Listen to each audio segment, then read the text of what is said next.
And YouTube is looked at as maybe a bastardized version of film. The real stuff goes onto Vimeo. I'm just guessing here, but there's a lot No, of yeah, I think that's true. stuff that I don't love on YouTube as well if I'm looking, but Right. there's so many people there, and why not reach out, and instead of waving the white flag, oh, YouTube is just a place for, hey, what's up, guys? Welcome back to my, like, that kind of energy. I don't know. This is my guess because there's so much just like trying to churn views and clickbait Right. and stuff like that. Um, and I don't know, maybe I'd have better luck on Vimeo, but I've never also understood the interface of Vimeo. I'm such a grandpa with that. I go True. on there and I have to watch a tutorial and have them on Vimeo all the time. But I love YouTube. I think it's a great place to just put stuff up there and see what hits and see what doesn't. I've had some success and some little. It's probably a little more censorious. I think in my last short, The Convert, I had pretty serious nudity, and YouTube was algorithmically really censoring it. And understandably, I get it. That's my own fault for including that. But I don't know. I find myself on there all the time, and I just really love YouTube. So I'm just trying to put it on as many formats as possible and maybe get the right eyes on it.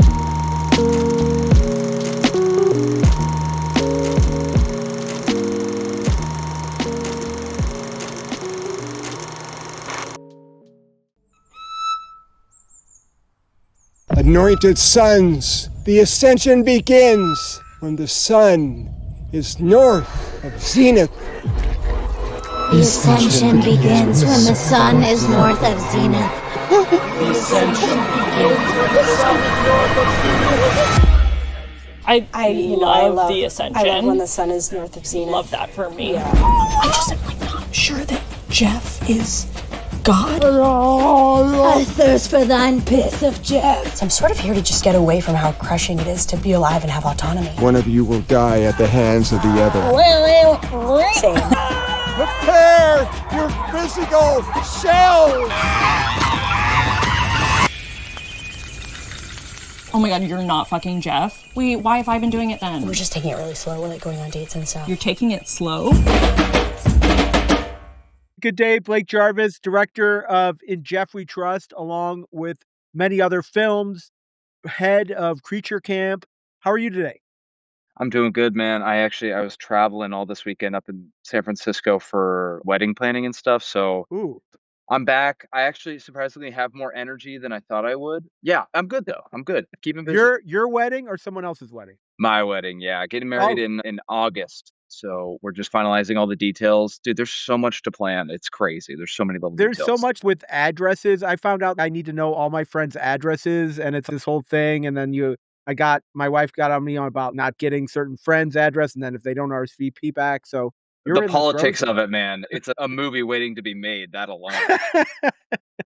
Your film was accepted into Tribeca, which I'm sure must have been a great early wedding present for you. How did you find out In Jeff We Trust made it?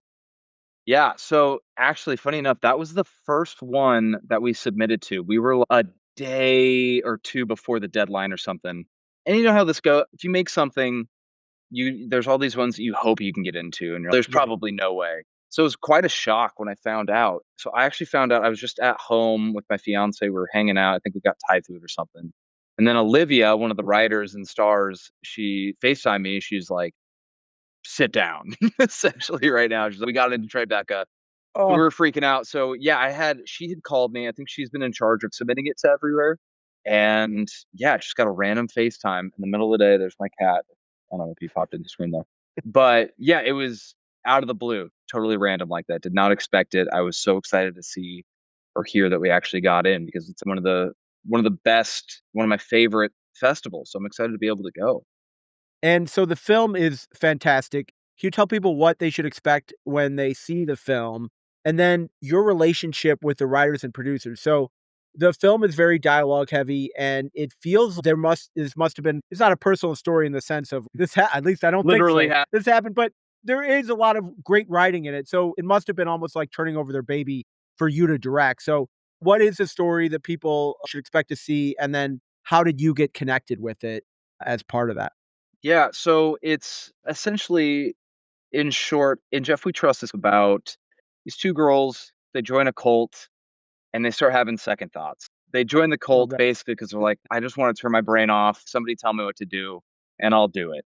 But then it starts taking a turn, and I think maybe this guy might not be God. I think we maybe made a mistake, and just I'm grappling with it and trying to get out of the cult. It's played really funny. Sydney Heller, and Olivia DeLaurentis have such a unique, yeah, like you said, very dialogue forward voice, comedy voice.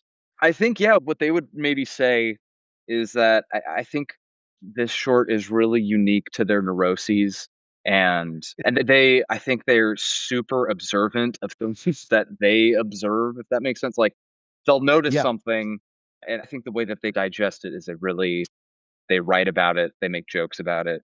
And I think a lot of their part is they're at the time in their lives, how do I know what I'm doing is the right thing? I felt that in a certain way, like before getting married. I'm like, how do I want to make sure that this is the one?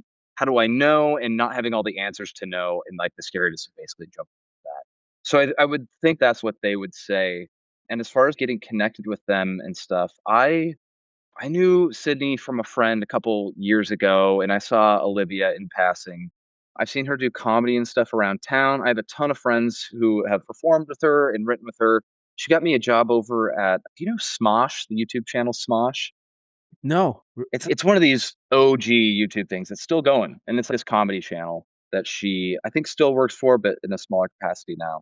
Yeah, yeah, and I've just been making shorts with friends and everything, and she's been seeing them, and she's been making videos and stuff too, and I think they wanted to go Sydney and Olivia wanted to go a little bit bigger in scale and in production budget, and so they reached out to me to see what I could do, and I read the script and I loved it. I thought it was so funny, and yeah, we just went from there.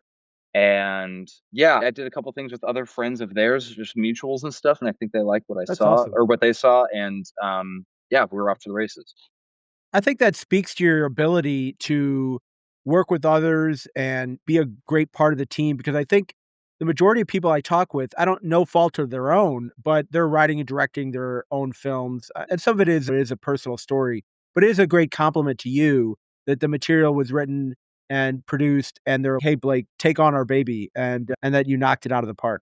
Yeah, it's a huge honor to be able to make something that somebody else had written. I know that's obviously a lot of trust has to go into that, and I get that 100%. And that's I've actually never done that in the opposite way. I've never written something and then told somebody else to go and make Right. it. I don't know a lot of directors, honestly. I know so many Yeah, actors who also they write their own stuff too.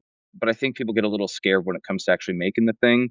of And course. I've always loved doing it. So, Blake, can you walk me through how you got started in filmmaking? Was it something you knew early on as a kid that you were gonna be doing this, or was it something you just found out, "Wow, I'm talented at this"? I The earliest memories I can think of is my friend Shane Smith. When we were growing up, I'd go over to his house, and his parents had like an old camcorder, and we would just make silly videos. We didn't know how to edit or anything, and so basically, when something was done, we just stop recording, and then if we wanted a funny jump cut, somebody falls off the bed, hit. Early Yeah, exactly. Yeah, like the only things we knew. We would hit pause and then re-record again, and then they'd be in a different position and with like bandages or like crutches or whatever. So that's like the first thing. And then I remember in high school, I took like a film and video editing class, and that's where I fell in love with editing. I had no idea what it took to edit. Went in completely raw, and I really fell in love with that. And then after that was high school. Then I pursued a little bit more of that in college.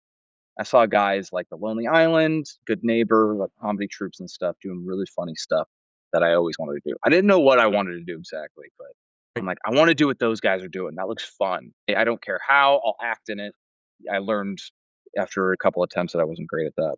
But so I did that, and then I moved out to LA, and I worked a couple odd jobs, and then I got an internship at BuzzFeed.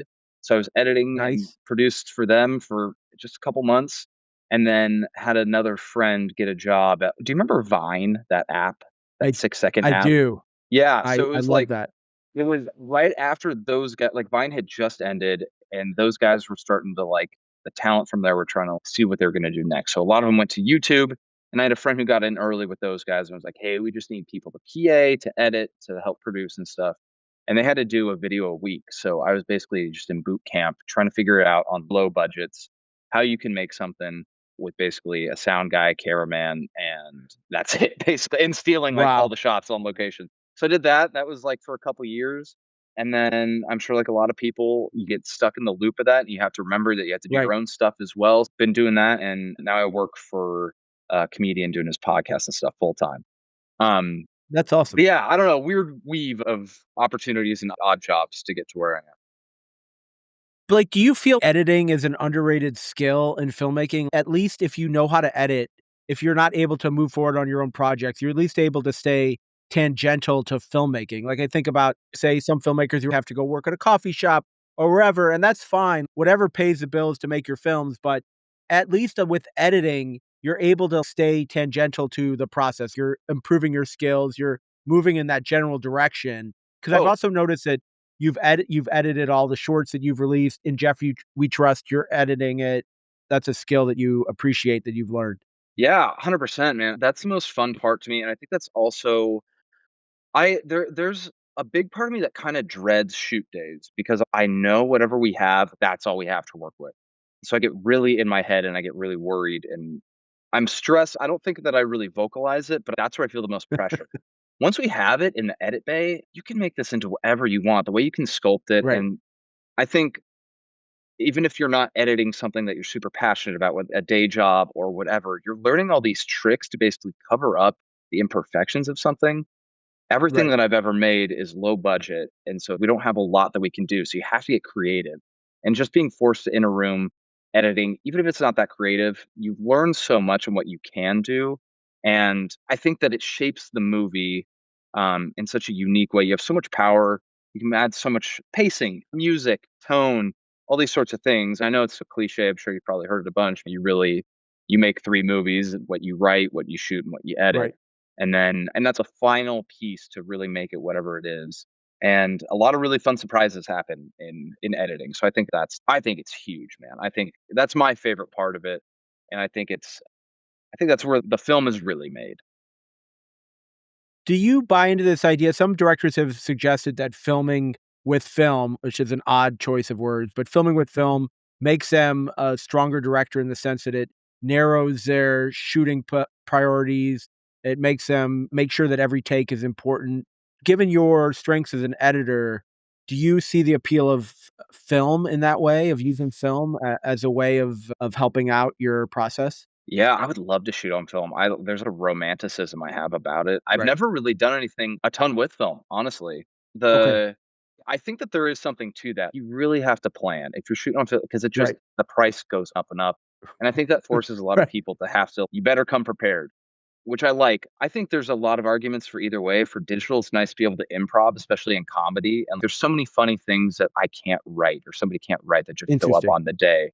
And I think Right. that provides a lot of room for that stuff. I know there's a lot of really great film emulation now and stuff, which we used in Jeff We Trust.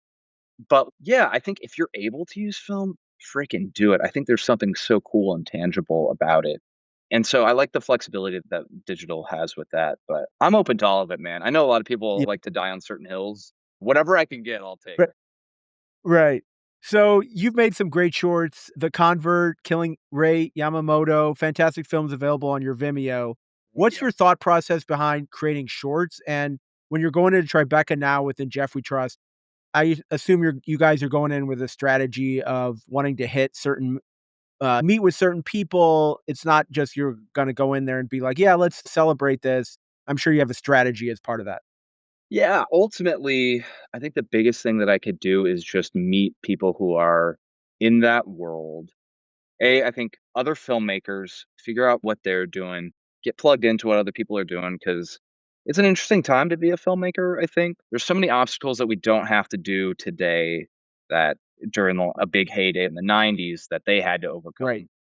But also, now that there's such a huge sea of people doing it, so there's another hurdle in that way. So just being able to find people that are doing cool work and connecting with them, and then be connecting with the festival programmers, being, hey, I really Yeah. appreciate you letting me in. I'm going to be making stuff. If I could just think of me next time when you're watching this, and I'm not saying put me in, but I think that there's something to be essentially just building connections with people to where I think there's probably a lot of really good shorts that did not make it into Tribeca. And so there's a little bit of a relationships with people component to it. You have to make something good for sure. Making sure that I make myself known and show how serious I'm about these competitions and just, hey, I made something again this year. Give it a look. If you think it's worth it, I would love to be in again. And I think that's invaluable. And I think that's an underrated component of filmmaking. It's just those relationships that you can build with the people that can get you in front of the right people. And I know that that can kind of sound,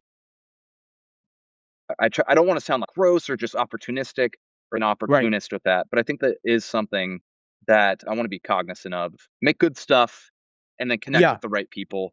And but that doesn't mean compromise your artistic integrity or anything. But it's interesting with a short, man. There's so much you can do with a feature. And so we'll see what the festival's like with shorts and stuff if people are really looking for more. So I'm Yeah. interested to find out. The great thing about it, Jeff We Trust, is that it'll play well in a theater. Like, I think it's a fun film that will get people laughing. It's just hilarious the whole way through. You're like, "What is going on?" There's some cutscenes in there that are just, "What is happening?" Like, I think it's gonna be a great film that to see in person. I hope so, man. We haven't done it yet, so I'm gonna be sweating in my seat, probably just chomping down on an uncomfortable amount of popcorn. It's also at that point too where I've seen it so many times, over 100 times. I don't even know what it is anymore. I forget what's supposed to be funny. It's just like a blob.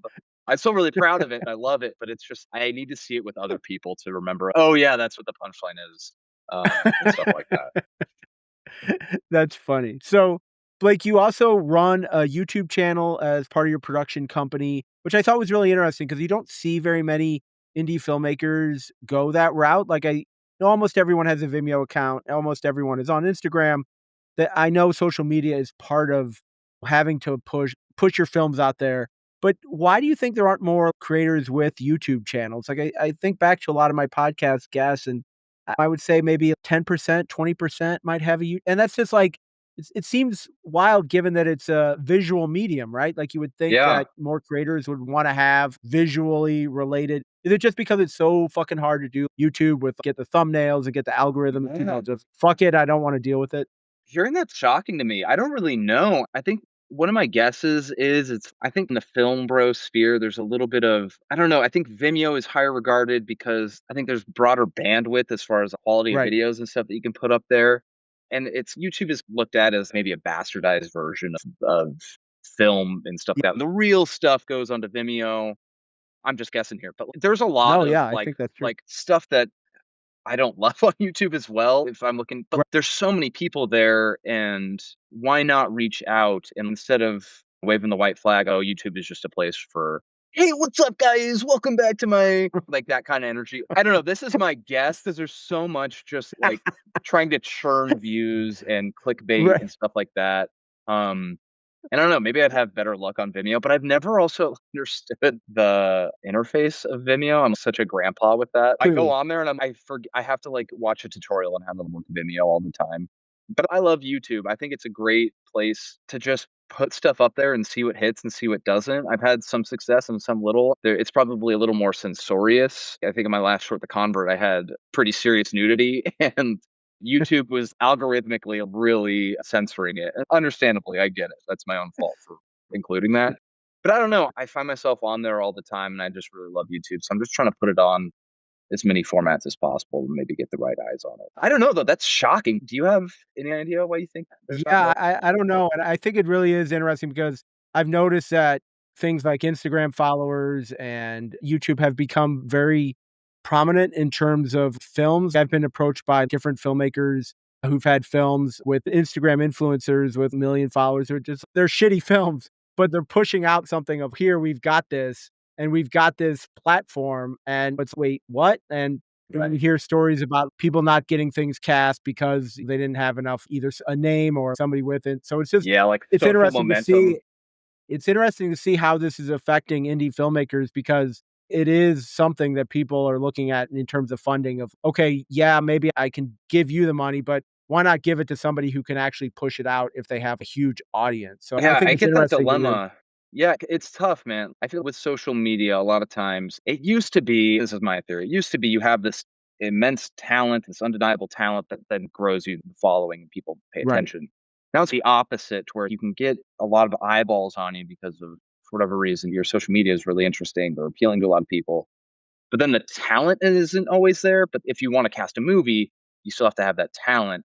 But then you also want it from a marketing perspective. I get that. You want as many eyeballs on it as possible. So it's just it's a weird space that I feel like we haven't really completely figured out. But yeah, it's odd. But it should be interesting. So, what's next for you? So, you're going to Tribeca with this in the next couple weeks. Do you have plans over the next year about what other films people might be able to see from you? Yeah, so I'm editing my friend's movie. So he's doing a feature out in Montana that shoots next month, I think for about 4 or 5 weeks or something like that. I'll be editing that with him. That'll probably come out sometime next year. I don't know where, but we'll figure that out. So maybe if I come back to next year, that'd be really cool. But then in the meantime, yeah, just making little shorts with friends, comedy shorts. It'll be up on my YouTube channel at Creature Camp. We have one right now that's Awesome. just we have one VFX that we have to get done. And it is taking so much longer than I would have thought. And it's the stupidest thing that's like the last frame of the movie. So it's done. It'll be up hopefully soon. But and then just my own shorts and stuff here and there. So yeah, just find me us on YouTube, Creature Camp. I love that importance of the last shot because it really bothers me, Blake, the fact that, let's say on Vimeo, that I'm forced to watch a lot of films on my computer. It's why do we have this process where everybody sends out screeners, everybody sends out stuff, and there's no easy way to watch it on an actual TV, much less a theater. Yeah, You're in front of your computer watching it, and then you think you guys are planning the last frame. It seems unfair to the film, right? dude, just trying our best, and that's how I get it better than anything. How many do you think you have to watch like per month? I would say at least 1 a day, so I'm at, like, You're a busy guy. 45 films a day. Yeah, I get a ton of emails, and I try so hard. I don't wanna I never skim, I never have someone on, and I don't watch the film, or if I don't connect with the film, but so it's really tough, but I do wanna log on. I have a TV, and I can have, whatever it's not the technology issue, I can cast it on the TV, it's just a lot of the ways you watch it are not available, and it just feels listening to you talk about planning the VFX for a frame, couple frames, makes me think and then you're gonna send it out to people who are gonna sit in front of a TV, a computer Right. monitor and be, "Oh, yeah." And then end it before they'd even finish the film. Yeah, dude. That's the cross I bear. I should have gone into crypto or something. Great thing that I just learned from this conversation, like, is how much you support your friends, how much you're out there with helping other people finish their projects. It's obvious that is so important to you, and I applaud that. I think that's a really cool thing, and is the only way forward. I think people may find one-hit wonders, you may get lucky getting one thing, but if you aren't supportive of other people, 100% you're not gonna be able to continue that success. If nothing else, you'll just piss everyone off, and it's not a great way to go through life. So, I feel like you're doing it, you're supporting other people, you're working on their projects, and I think that's fantastic. So, if there is somebody out there that you wish more people knew about, either a film or a filmmaker, do you know who that might be? Yes. Okay. Do you know there's this guy, his name's Michael Reese. He's never met me. I'm a huge fan of his. Love that. His name is on Instagram, his handle is lead protagonist, at lead Okay. protagonist. And he makes these short films. Do you know the app or the streamer No Budge? Yep, yep, I yep. love No Budge. I think they're so great. He does a whole bunch of short films and stuff for them, and he does comedy so well. It's a lot of I don't know his process, but it seems like it's a lot of improvisational comedy with the structure around it. I'm sure maybe they'd have posts that they need to hit within the story, but then it seems like it's free reign, a lot of um, having fun in between. And I think the way those are edited, he edits them so well, he shoots them so well, they're interesting.